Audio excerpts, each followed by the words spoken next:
जय हिंद दोस्तों, स्वागत है आप सभी का आज की एक नई वीडियो में। दोस्तों, आज की इस वीडियो में आप सभी के सामने कक्षा 11 हिंदी आरोह बुक के विदाई संभाषण चैप्टर के क्वेश्चन आंसर लेकर के आ चुका हूं। एक एक प्रश्न का बहुत ही सटीक, बहुत ही सरल उत्तर आप सभी को बताऊंगा। बस आप सभी लोग वीडियो में अंतिम तक ध्यान से जुड़े रहें और एक एक क्वेश्चन का उत्तर अच्छे से देखते रहें।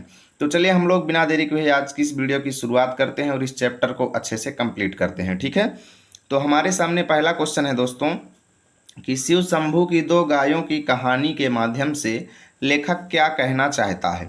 तो लिखेंगे कि शिव शंभू की दो गायों की कहानी के माध्यम से लेखक कहना चाहते हैं कि भाई भारत में मनुष्य ही नहीं, पशु भी एक दूसरे से गहरा प्रेम रखते हैं। ठीक है, और बिछड़ने के समय शत्रुता यानी दुश्मनी को भूल करके प्रेम की वजह से दुखी हो जाते हैं। इतना हम लोग लिखेंगे। दूसरा क्वेश्चन है कि भाई 8 करोड़ प्रजा के गिड़गिड़ा कर विच्छेद न करने की प्रार्थना पर आपने जरा भी ध्यान नहीं दिया।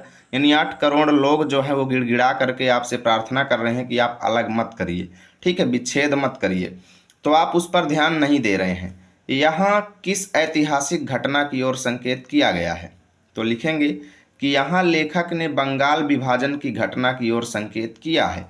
1905 में लॉर्ड कर्जन ने क्या किया दोस्तों, बंगाल प्रांत को 2 भागों में विभाजित करने का फैसला किया।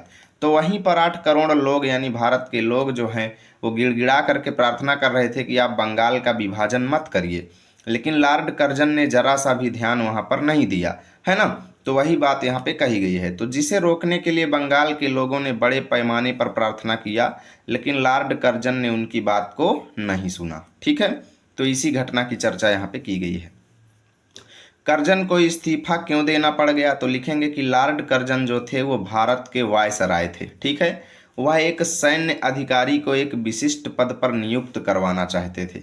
एक सेना के अधिकारी को एक विशिष्ट पद पर नियुक्त करवाना चाहते थे, लेकिन ब्रिटिश सरकार ने उनकी इस बात को नहीं माना। ठीक है, अंग्रेज सरकार ने उनकी बात को नहीं माना। इससे क्रोधित होकर कर्जन ने अपने पद से इस्तीफा देने का फैसला किया। चौथा क्वेश्चन है कि अगर आप विचारें तो क्या शान आपकी इस देश में थी, यानी क्या शान आपकी इस देश में थी और अब क्या हो गई है। यानी आपके देश की पहले क्या शान शौकत थी और अब क्या हो गई है, और कितने ऊंचे होकर आप कितने नीचे गिरे। इस कथन का आशय स्पष्ट कीजिए, है ना। कहने का मतलब ये किसके बारे में कहा गया है, लॉर्ड कर्जन के बारे में कहा गया है कि पहले उनकी शान इस देश में क्या थी और अब उनकी शान क्या हो गई है, यानी कितने ऊंचे पद पर थे और कितने नीचे पद पर पहुंच चुके हैं। तो लिखेंगे कि इस पंक्ति का आशय यह है कि एक समय था जब लॉर्ड कर्जन जो थे ये भारत में आए तो उन्हें वायसराय का पद दिया गया। सभी लोग उनका सम्मान करते थे, लेकिन जब उन्होंने भारतीयों की बात नहीं सुनी, बंगाल विभाजन भी करवा दिया, तो लोगों ने उनका सम्मान करना बंद कर दिया और वे अपने पद से हट गए और उनकी शक्ति क्या हो गई, कम हो गई। यानी बहुत ऊंचे थे और नीचे गिर गए। ठीक है, पांचवा क्वेश्चन है कि आपके और यहाँ के निवासियों के बीच में कोई तीसरी शक्ति और भी है। यहाँ तीसरी शक्ति किसे कहा गया है, यानी आपके बीच में और यहाँ के निवासियों के बीच में एक तीसरी शक्ति है। तो तीसरी शक्ति किसे कहा गया है, पूछा गया है। तो यहाँ तीसरे शक्ति से आशय जो है वो ब्रिटिश शासकों से है, यानी अंग्रेजी शासकों से है, क्योंकि इंग्लैंड में महारानी विक्टोरिया का शासन था। ठीक है, जिसकी वजह से भारत में नियुक्त जो ब्रिटिश वायसराय होते थे उनको उनके आदेशों का पालन करना पड़ता था। यानी भारत के लोग और वायसराय के बीच में तीसरी शक्ति कौन थी, ब्रिटिश शासन था। ठीक है, अब हम लोग करेंगे दोस्तों पाठ के आसपास के क्वेश्चन। तो पहला क्वेश्चन है कि भाई पाठ का यह अंश शिव शंभू के चिट्ठे से लिया गया है। तो शिव शंभू नाम की चर्चा पाठ में भी हुई है, तो बाल मुकुंद गुप्त ने इस नाम का उपयोग क्यों किया होगा। ठीक है, तो लिखेंगे कि भाई उस समय ब्रिटिश सरकार की नीतियों की सीधी आलोचना करना बहुत मुश्किल था। यानी कोई भी लेखक या कवि अंग्रेजी सरकार का विरोध नहीं कर सकती थी, उनकी कमी नहीं निकाल सकती थी। इसलिए लेखक ने क्या किया, शिव शंभू नाम का उपयोग एक काल्पनिक पात्र के रूप में किया। यानी उन्होंने अपने मन से एक शिव शंभू नाम का उपयोग कर लिया जो ब्रिटिश सरकार की नीतियों पर व्यंग करने और जनता को जागरूक करने का माध्यम था। ठीक है, इस बाकी शिव शंभू नाम का कोई व्यक्ति नहीं था दोस्तों। ठीक है, दूसरा क्वेश्चन है कि नादिर से भी बढ़कर आपकी जिद है। कर्जन के संदर्भ में क्या आपको यह बात सही लगती है, पक्ष या विपक्ष में तर्क दीजिए। तो नादिर का मतलब क्या है, नादिर शाह। ठीक है, तो क्या नादिर शाह से बढ़कर के भी लॉर्ड कर्जन की जिद है, इस बारे में हमें अपनी राय देना है। तो लिखेंगे कि भाई नादिर शाह ने दिल्ली में कत्लेआम किया था। क्या किया? कत्लेआम किया। लेकिन जब आसिफ जाह ने तलवार गले में डाल करके प्रार्थना की तो उसने कत्लेआम रोक दिया था। ठीक है।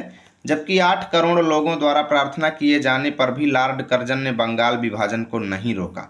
यानी कि नादिर शाह ने तो अपने जो है, जब उन्होंने प्रार्थना किया आसिफ जाह ने, तो उसने तो कत्लेआम रोक दिया। लेकिन जब 8 करोड़ लोगों ने प्रार्थना किया फिर भी लॉर्ड कर्जन ने बंगाल विभाजन को नहीं रोका। तो इससे स्पष्ट होता है कि भाई लॉर्ड कर्जन जो थे वो नादिर शाह से भी ज़्यादा जिद्दी थे। ठीक है, इतना हम लोग लिखेंगे। तीसरा क्वेश्चन है कि क्या आंख बंद करके मनमाने हुक्म चलाना और किसी की कुछ न सुनने का नाम ही शासन है? इन पंक्तियों को ध्यान में रखते हुए बताइए कि शासन क्या है, इस पर चर्चा कीजिए। तो हम लोग लिखेंगे कि भैया जी नहीं, आंख बंद करके मनमाने हुक्म चलाना और किसी की भी ना सुनना ये शासन नहीं है। शासन का अर्थ है कि भाई सुचारू रूप से व्यवस्था बनाए रखना ताकि लोग शांति और सुरक्षा से रह सकें। शासन को जनता की प्रतिक्रिया के प्रति संवेदनशील होना चाहिए, यानी जनता जो कुछ कहे उसी हिसाब से शासन को चलना चाहिए और उनकी शिकायतों का भी निवारण करना चाहिए। ठीक है, शासन मनमानी नहीं कर सकता है क्योंकि लोकतांत्रिक व्यवस्था है। हम जो है सरकार हमसे है, हम सरकार से नहीं है। ठीक है ना। लोकतांत्रिक सरकार शासन जो है ये जनता द्वारा जनता के लिए ही होता है। ठीक है। तो चौथा क्वेश्चन है कि भाई इस पाठ में आए हुए अलिफ लैला, अलाउद्दीन, अबुल हसन और बगदाद के खलीफा के बारे में सूचना एकत्रित करके कक्षा में चर्चा कीजिए। तो लिखेंगे कि भाई अलिफ लैला जो थे वो कई जादुई और रोमांचक कहानियों का एक फारसी संग्रह है। ठीक है। अलाउद्दीन एक गरीब लड़का था जो एक जादुई चिराग की मदद से अमीर बन जाता है। अबुल हसन एक सुंदर और कलात्मक युवक था। ठीक है। बगदाद के खलीफा जो थे वो बगदाद शहर के शासक को कहते थे। इतना हम लोग बेसिक जानकारी इनके बारे में लिख देंगे। तो यहाँ से आपका चैप्टर खत्म हुआ। उम्मीद करता हूँ वीडियो अच्छी लगी होगी। वीडियो को लाइक करना आपका धर्म है। यदि वीडियो अच्छी लगी तो लाइक करो, शेयर करो, साथ ही चैनल को भी सब्सक्राइब करो।